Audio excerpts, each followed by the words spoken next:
إن الحمد لله نحمده ونصلي على رسوله الكريم أما بعد فأعوذ بالله من الشيطان الرجيم بسم الله الرحمن الرحيم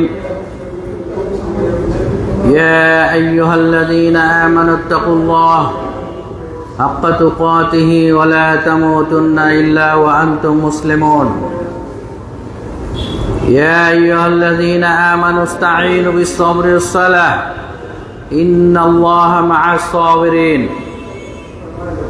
وقال الله تعالى في حديث القدسي الصوم لي وأنا أجزي به আলহামদুলিল্লাহ সমস্ত প্রশংসা যাবতীয় তারিফ সেই মহান রব্বুল ইজ্জতের জন্য যিনি আমাদেরকে সুস্থ সবল রেখে তার অপার মহিমা দয়া করে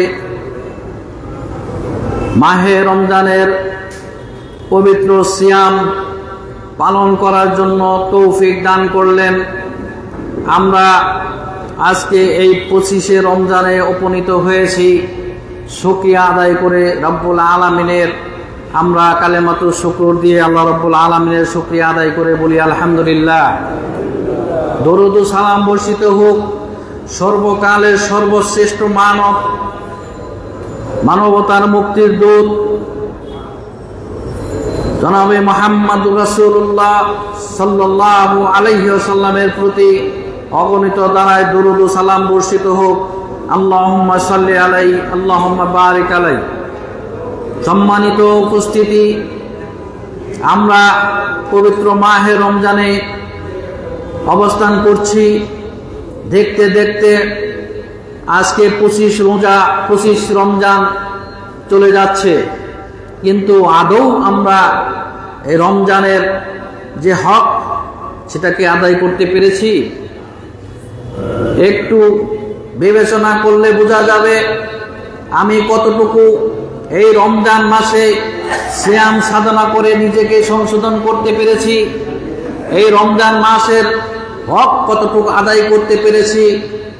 আমরা যদি একটু নিজেরা অঙ্ক কষে মিলিয়ে নেই তাহলে সবাই বুঝতে পারবো আমি কতটুকু ইবাদত করেছি, তাসবিহ তাহলিল করেছি, কোরআন তেলাওয়াত করেছি, আমরা বুঝতে পারবো।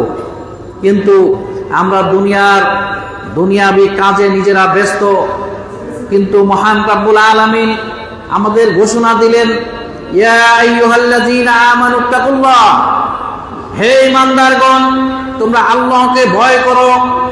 ইত্তাকুল্লাহ, আল্লাহ রাব্বুল আলামিন নিজের ভাষায় বলেছেন, হে ঈমানদার যারা আমার প্রতি বিশ্বাস স্থাপন করেছো তাদেরকে লক্ষ্য করে আল্লাহ রাব্বুল আলামিন বললেন, ইত্তাকিল্লাহ, আমি আল্লাহকে তোমরা ভয় করো। হাক্কা তুকাতিহি, ভয় করার মতো ভয় করো, যেভাবে ভয় করলে তুমি নিজেকে সংশোধিত করতে পারবে, যেভাবে ভয় করলে নিজের আমল পরিবর্তন করতে পারবে।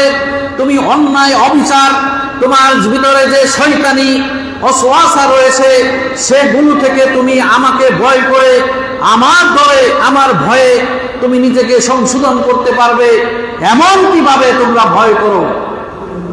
পাশাপাশি আল্লাহ রাব্বুল আলামিন বলছেন, ওয়ালা তামুতুন্না ইল্লা ওয়া আনতুম মুসলিমুন, হে ঈমানদার তোমাদেরকে ভয় করার পরে আরেকটি নির্দেশনা আল্লাহ রাব্বুল আলামিন জারি করেছেন। রাব্বুল আলামিন বলছেন, ওয়ালা তামুতুন্না ইল্লা ওয়া আনতুম মুসলিমুন, ততক্ষণ পর্যন্ত এই আলামে বারজাখ অর্থাৎ কবরের জিন্দেগিতে তোমরা প্রবেশ করবে না যতদিন পর্যন্ত নিজেদেরকে তোমরা পরিপূর্ণ মুসলিম হিসাবে দাবি না করতে পারবে। পরিপূর্ণ মুসলিম না হয়ে কবরের এই জিন্দেগিতে এসো না, দুনিয়ার জিন্দেগিতে অবস্থান করা অবস্থায় তুমি পরিপূর্ণ মুসলিম হিসাবে নিজেকে যখন পরিগণিত করবে, আমি একজন পাক্কা সাচ্চা মুসলিম হিসাবে আমি নিজেকে মুসলমান দাবি করতে পেরেছি, আমার ভিতরে মুসলমানই আছে, আমার ইমানের জাজবা এতটুকুই, আমি অন্যায়কে অন্যায় হিসাবে বলতে পারি, আমি ন্যায়কে ন্যায় হিসাবে দাবি করতে পারি। আল্লাহ রাব্বুল আলামিনের সেই শরীয়তের যে কোনো বিধানকে প্রতিষ্ঠিত করার জন্য আমি সদা সর্বদা নিজেকে সচেষ্ট রাখি, এইভাবে যদি তুমি দাবি করতে পারো আমি একজন পরিপূর্ণ মুসলমান, তাহলে তোমরা এই কবরের জিন্দেগিতে এসো। সম্মানিত উপস্থিতি, নামে মুসলমান আব্দুর রহমান, আব্দুর রহিম, আব্দুল সালাম, আব্দুল করিম নাম রেখেছি, খুব সুন্দর মুসলমানের নাম, কিন্তু কাজে সব শয়তানি কাজ। মুসলমানের যে কাজকর্ম আপনার আমার ভিতরে থাকার প্রয়োজন ছিল, এই মাহে রমজানের সিয়াম ব্রত পালন করে আমরা আমাদের জীবনের সমস্ত গুনাহকে আমরা ধুয়ে মুছে পরিষ্কার করে নেওয়ার কথা ছিল, কিন্তু আদৌ মুসলমানের ঘরের সন্তান তারা এখনো রোজা এই সিয়াম সাধনার মধ্যেও তারা কি করছে, দিব্যি তারা পর্দাটা নিয়ে তারা খাচ্ছে, দিনের বেলায় তারা আহার করছে, সিয়াম সাধনাকে তোয়াক্কা করছে না। তাকে একদিন মৃত্যুবরণ করতে হবে এই কথাটি সে স্মরণ করছে না, তার ভিতরে কোনো অনুভূতি নাই, সে তাকে দুনিয়া থেকে চলে দিতে হবে, আল্লাহ রাব্বুল আলামিনের ডাকে তাকে সাড়া দিতে হবে, এই অনুভূতি তার ভিতরে নাই। আর আমরা যারা মুসলমান নিজেদেরকে 5 ওয়াক্ত সালাত আদায় করে আমরা সিয়াম সাধনায় নিজেদেরকে লিপ্ত রেখে আমরা দাবি করি আমরা একজন পাক্কা সাচ্চা মুসলমান, আমাদের ভিতরেও অনেক অন্যায় অবিচার হচ্ছে, নিজেরা সংশোধন করতে পারছি না। সম্মানিত উপস্থিতি, সিয়াম সাধনা একটি অন্যতম ইবাদত। এই সিয়াম সাধনা করে আপনি আমি যদি জীবনের সমস্ত গুনাহকে আমরা পরিষ্কার করে না নিতে পারি, আর আমাদের মাঝে এই সুযোগ আমাদের নাও হতে পারে, আমরা আমাদের জীবনের গুনাহ কেমনি করে ক্ষমা করে নিতে পারবো? আল্লাহ রাব্বুল আলামিন এই সিয়ামের ওসিলা করে প্রতিদিন আল্লাহ রাব্বুল আলামিন অসংখ্য জাহান্নামীদেরকে আল্লাহ রাব্বুল আলামিন মাফ করে দেন, জাহান্নাম থেকে তাকে রেহাই দিয়ে তিনি জাহান্নামের খাতা থেকে কর্তন করে দেন নাম। সম্মানিত উপস্থিতি, প্রতি রাত্রে আল্লাহ রাব্বুল আলামিন দুনিয়ার আসমানে এসে এই বান্দাদেরকে আহ্বান করতে থাকেন, কার কি সমস্যা আছে, কে তোমরা গুনাহগার আছো, আমার কাছে খালি একবার ক্ষমা চাও, আমি মহান রাব্বুল আলামিন তোমাদেরকে মাফ করে দিব যদি তোমার ভিতরে শিরকের গুনাহ না থাকে। আমরা শিরক বেদাত দিয়ে আমাদের ভিতরে অনেক শিরক বেদাত ঢুকে পড়েছে। আমরা বেদাতটা এমন ভাবে করছি, যারা বেদাত করে, এটা মারাত্মক অপরাধ, বেদাতটা আমরা করছি নেকি মনে করে। যে ব্যক্তি বেদাত করে সে জানেই না এটা গুনার কাজ, সে নেকি মনে করে করছে। কাজেই শয়তান বেদাত মানুষকে বেশি করে করায়, কারণ সে নেকি মনে করে করতে করতে সে কি করে, এক সময় মৃত্যুবরণ করে, সে জানেই না সে কি করে যে গুনাহ করছে। সম্মানিত উপস্থিতি, আপনাদেরকে একটি হাদিসের ঘটনা বলে আমার সংক্ষিপ্ত আলোচনা শেষ করার চেষ্টা করব। আল্লাহর নবী মসজিদে নববীতে বসে আছেন, এমন সময় আনসারী এক মুসলমান আনসারী এক সাহাবী আল্লাহর রাসূলের দরবারে উপস্থিত হচ্ছেন। কৃষক, আনসারী কৃষক, সে কি করছে, উজু করে সে সুন্দর করে জুতা বগল তলে নিয়ে মসজিদে প্রবেশ করছেন। এমন অবস্থায় আল্লাহর নবী জনাবে মুহাম্মদ রাসূলুল্লাহ সাল্লাল্লাহু আলাইহি সাল্লাম সাহাবায়ে কেরামদেরকে লক্ষ্য করে বললেন, তোমরা এই লোকটি যে আসতেছে এখন মসজিদে প্রবেশ করতেছে, এই লোকটি জান্নাতি। সাহাবায়ে কেরাম আশ্চর্য হয়ে গেলেন।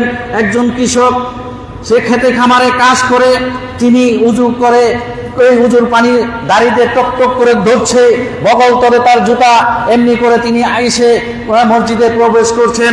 আল্লাহ রাসূল বললেন, এই লোকটি এখন প্রবেশ করবে, এই লোকটি জান্নাতি। আগ্রহ ভরে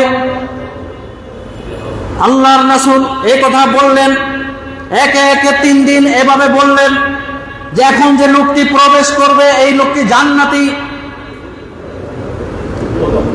পথিমধ্যে এক সাহাবীর হঠাৎ করে আগ্রহ জাগলো যে আল্লাহর নবী একে একে 3 দিন এই লোককে জান্নাতি বললেন, কারণটা কি? তখন আল্লাহর নবী জান্নাতি বলার পরে 3য় দিন ওই লোকের কাছে আল্লাহর নবীর আরেক সাহাবী বললেন, আমি তোমার কাছে 3 দিনের জন্য তোমার বাড়িতে মেহমান হিসাবে আমি যেতে চাই, আমি মুসাফির হিসাবে তোমার বাড়িতে থাকবো। উদ্দেশ্য, ওই ব্যক্তি কি আমল করে যে আল্লাহ রাসূল তাকে জান্নাতি ঘোষণা দিলেন। এই কথা শোনার পরে বললে সমস্যা নাই, আসেন আমার সাথে, আমার বাড়িতে আপনি 3 দিন খাবেন থাকবেন, কোনো সমস্যা নাই। আল্লাহ নবী সাহাবী বলেন, আমি 3 দিন তাকে পর্যবেক্ষণ করলাম, কিন্তু তার ভিতরে এমন কোনো আমল পেলাম না যে আমাদের চাইতে বেশি করে, যে তাহাজ্জুদ গুজার করে, তাসবিহ তাহলিল করে, এমন কিছু পেলাম না। সে 5 ওয়াক্ত সালাত আদায় করে, সাধারণভাবে যে আমলগুলো করা দরকার সেগুলোই করে, কিন্তু এই 3 দিনে আমি তার কাছে কোনো বাড়তি আমল পেলাম না।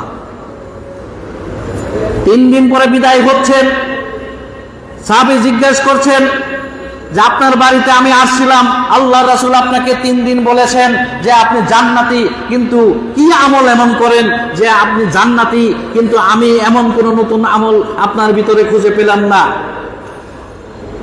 সাহাবী বললেন, তা আমি সাধারণ আমল করি, তবে শোনো, একটা আমল করি আমি, যে আমলটি আমার ব্যক্তিগত আমি বুঝি, কারণ আমি যখন সারাদিন কাজকর্ম করি, সাধারণভাবে আমি যতটুকু ইবাদত করা দরকার 5 ওয়াক্ত সালাত আদায় করার চেষ্টা করি, এবং আমার একটা যে নিজের যে একটা আমি নিজে নিয়ম করে নিয়েছি যে আমি যখন রাত্রে ঘুমাসি তখন আমি মনের ভিতরে আল্লাহ রাব্বুল আলামিনের কাছে ক্ষমা চাই, যে আল্লাহ আমি তোমার কাছে ক্ষমা চাচ্ছি, আমার ভুলটুকি তুমি মার্জনা করে দিও, এবং আমার দ্বারা যদি কেউ কোনো কষ্ট পেয়ে থাকি আমি তাদেরকেও ক্ষমা করে দিলাম, আমি সবাইকে ক্ষমা করে দেই, এবং আমিও আল্লাহর কাছে ক্ষমা চাই।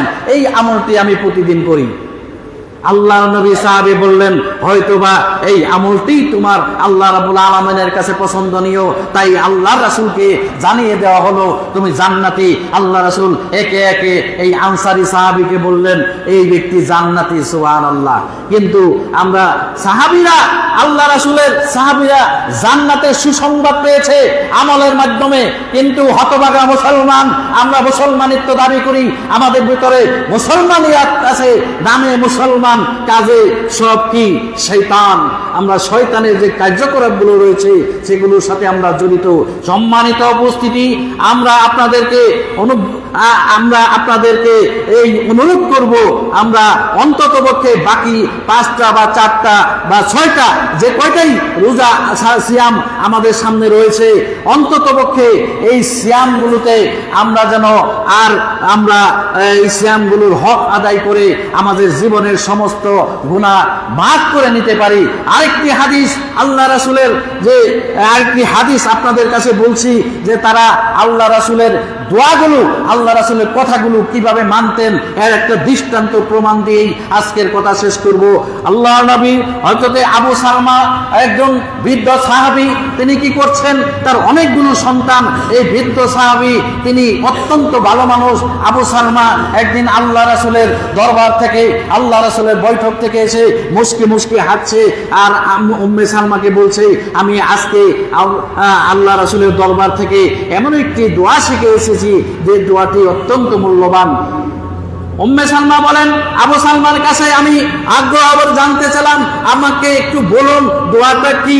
তিনি বললেন যে আমি আল্লাহ রাসূল, তিনি বললেন, কেউ যদি তার মহব্বতের কোনো জিনিস হারিয়ে ফেলে, যে মহব্বতের জিনিস যদি তার কাছ থেকে আল্লাহ রাব্বুল আলামিন ছিনিয়ে নেন, তারপরেও যদি সে ধৈর্য ধারণ করে, সে যদি বলে ইন্না লিল্লাহি ওয়া ইন্না ইলাইহি রাজিউন, আল্লাহুম্মা আযুরনি ফি মুসিবাতি ওয়াখলুফ লি খায়রাম মিনহা, এই কথাটি যদি বলে আল্লাহর কাছে, আল্লাহর নবীর কাছে, আমি এটা শোনার পরে আমি বেশি বেশি করে আমল করি, আর মুস্কি মুস্কি হাসে।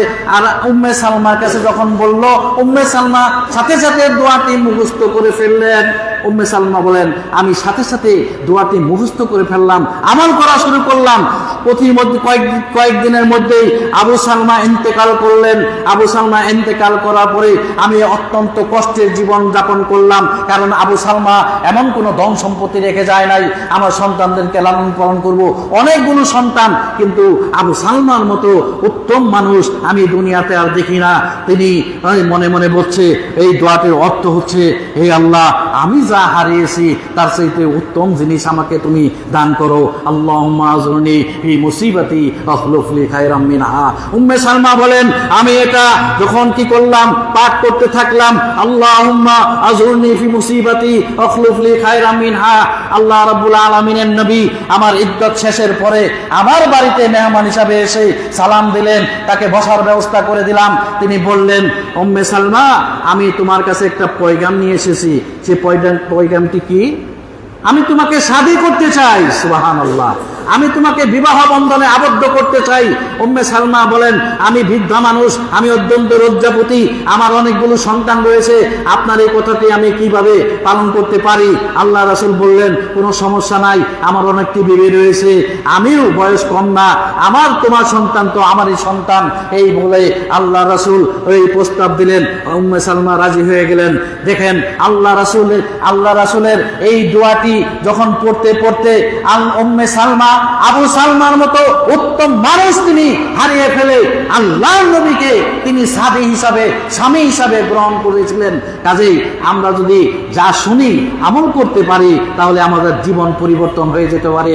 সম্মানিত সুধী, সময় আমাকে আর কিছু বলার অনুমতি দিচ্ছে না। কাজেই আমরা যে কথাগুলো শুনবো, আমরা তো মাশাআল্লাহ অনেক বক্তব্য শুনেছি, শুনে মোটামুটি আমাদের অনেকের পেটে বাগদাদের কুতুবখানার মতো একটা লাইব্রেরি হয়ে গেছে, কিন্তু আমরা আমলের দিক দিয়ে খুব পিছিয়ে আছি। আমল সে জিন্দেগি বানতা হয়, জান্নাত ভি জাহান্নাম ভি। আমল দিয়েই আমাদের জান্নাত জাহান্নাম আমরা নিশ্চিত করতে পারবো।